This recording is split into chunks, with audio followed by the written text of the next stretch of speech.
Assalamualaikum warahmatullahi wabarakatuh. Bagaimana kabarnya anak-anakku semuanya? Semoga kita semua selalu diberi kesehatan ya.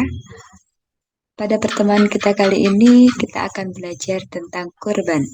Sebelumnya, kita berdoa bersama-sama. A'udzu billahi minasyaitonir rajim. Bismillahirrahmanirrahim. Raditu billahi rabba wa bil islami dina wa bi muhammadin nabiyya wa rasula. Rabbi zidni ilma warzuqni fahma. Amin ya rabbal alamin.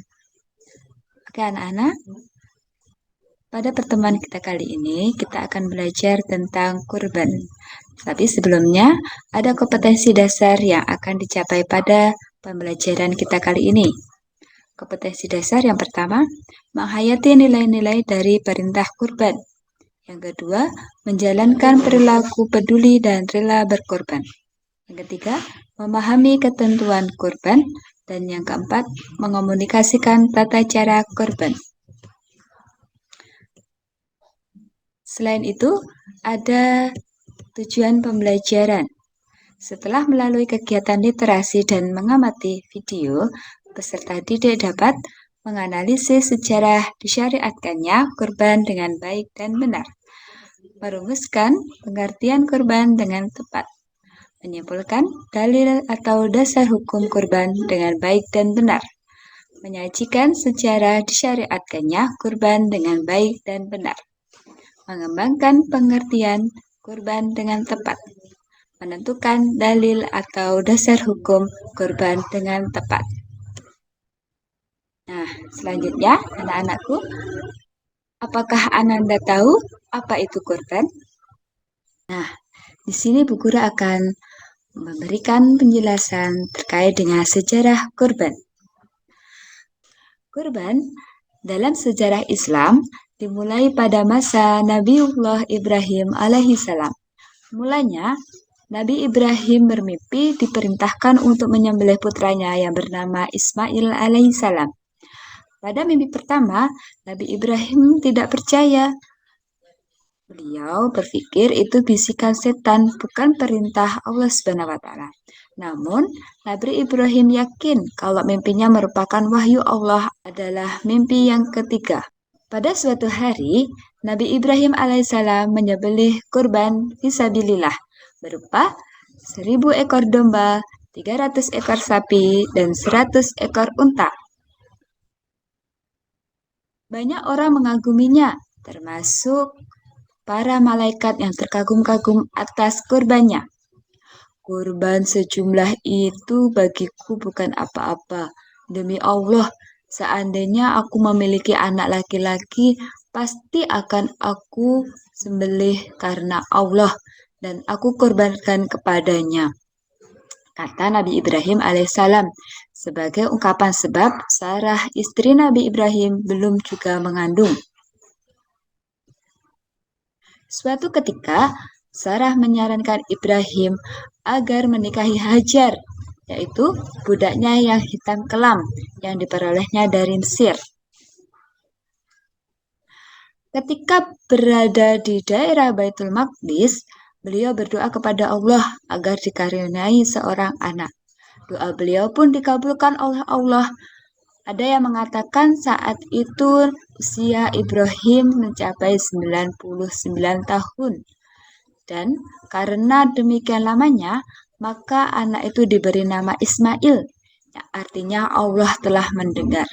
Sebagai ungkapan kegembiraan karena akhirnya memiliki anak, seolah Ibrahim berseru, Allah mendengar doaku.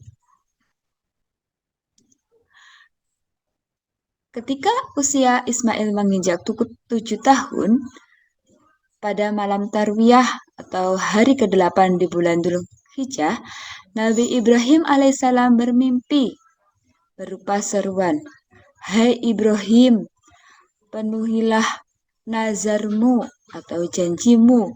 Akhirnya, mimpi Nabi Ibrahim alaihissalam dilaksanakan. Tepat pada tanggal 10 Dzulhijjah, Ismail alaihissalam disembelih. Namun, karena ketaatan dan ketakwaan Nabi Ibrahim alaihissalam dan putranya Ismail, maka Allah memberi rahmat dan kasih sayangnya kepada beliau berdua. Ketika penyembelihan dilaksanakan oleh Nabi Ibrahim dengan izin Allah, Ismail diganti oleh Allah dengan seekor domba. Alhamdulillah, segala puji milik Allah Subhanahu wa Ta'ala. Sejarah inilah yang diambil untuk dasar ibadah kurban yang dilaksanakan umat Islam di seluruh dunia. Nah, anak-anak, demikian itu tadi sejarah kurban. Selanjutnya, ada pengertian kurban. Apa itu kurban? Kurban secara bahasa berasal dari bahasa Arab, yakni qoroba yakrobu kurbanan, yang artinya dekat, mendekati, menghampiri. Sedangkan menurut istilah, kurban adalah beribadah kepada Allah Subhanahu wa Ta'ala dengan cara menyembelih hewan tertentu pada hari raya haji dan hari-hari tasyrik tanggal 11, 12, dan 13 Dzulhijjah yang diniatkan semata-mata untuk mendekatkan diri kepada Allah Subhanahu wa Ta'ala sebagai ungkapan rasa syukur atas segala nikmat yang telah diberikan Allah Subhanahu wa Ta'ala. Nah, dasar dan dalil ibadah kurban. Dasar hukum kurban terdapat pada Quran surat Al-Kautsar ayat 1 sampai 3. A'udzu billahi minasyaitonir rajim.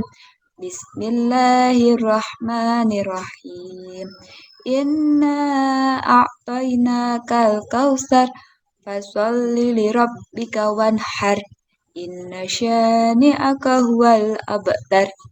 Yang artinya, sesungguhnya kami telah memberikan kepadamu nikmat yang banyak. Maka dirikanlah sholat karena Tuhanmu dan berkurbanlah. Sesungguhnya orang-orang yang membencimu adalah dialah yang terputus. Selain itu, dasar hukum kurban juga terdapat pada hadis riwayat Ahmad dan Ibnu Najah.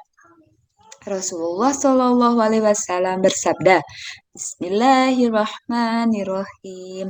An Abi Hurairah an Rasulullah Shallallahu Alaihi Wasallam qala man kana lahu sa'ada wa lam yata' fala yaqrabanna musallana, yang artinya dari Abu Hurairah radhiyallahu anhu berkata, Rasulullah Shallallahu Alaihi Wasallam telah bersabda, barang siapa yang mempunyai kemampuan untuk berkorban, tetapi ia tidak berkorban, maka janganlah ia mendekati atau menghampiri tempat sholat kami. Selanjutnya, ada hukum kurban.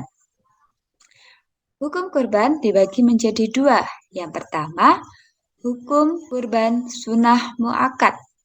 Menurut jumhur ulama, hukum berkorban adalah sunnah mu'akkad, yang artinya orang yang mengerjakan mendapat pahala dan tidak mengerjakan tidak berdosa. Namun, orang yang mampu tetapi tidak melaksanakannya, maka dianggap tercela dalam pandangan agama. Hukum yang kedua adalah hukum wajib. Hukum kurban bisa berubah menjadi wajib karena ada sebab sebagai berikut. Yang pertama, jika seorang bernazar untuk berkorban. Yang kedua, jika ia telah mengatakan ketika membeli atau memiliki hewan tersebut, ini adalah hewan kurban, atau dengan perkataan yang bermakna sama. Nah, dari pembelajaran kita hari ini, kita dapat simpulkan bahwasanya yang pertama, sejarah disyariatkannya perintah kurban berawal dari kisah Nabi Ibrahim alaihissalam yang diperintahkan untuk menyembelih putranya yaitu Nabi Ismail alaihissalam demi ketaatan dan kepatuhan terhadap Allah Subhanahu wa Ta'ala. Maka Nabi Ibrahim dengan ikhlas menyerahkan Ismail alaihissalam untuk dikorbankan. Yang kedua, pengertian kurban menurut bahasa berasal dari bahasa Arab, yakni qaraba yaqrabu kurbanan, yang artinya dekat, mendekati, menghampiri. Sedangkan menurut istilah, kurban adalah beribadah kepada Allah Subhanahu wa taala dengan cara menyembelih hewan tertentu pada hari raya haji dan hari-hari tasyrik yang disyariatkan semata-mata untuk mendekatkan diri kepada Allah Subhanahu wa taala dan sebagai ungkapan rasa syukur atas segala nikmat yang telah diberikan Allah Subhanahu wa taala. Adapun dasar hukum atau dalil tentang kurban terdapat pada Quran surat Al-Kautsar ayat 1 sampai 3. Yang terakhir, hukum ibadah kurban ada dua, yakni sunnah muakkad dan wajib.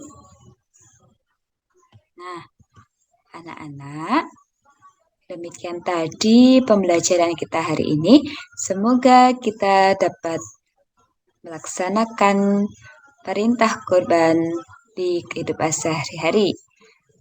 Selanjutnya, sebelum pembelajaran diakhiri, kita berdoa bersama-sama. A'udzu billahi minasyaitonir rajim.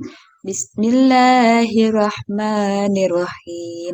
Subhanakallahumma wa bihamdik asyhadu an la ilaha illa anta astaghfiruka wa atubu ilaih. Alhamdulillah.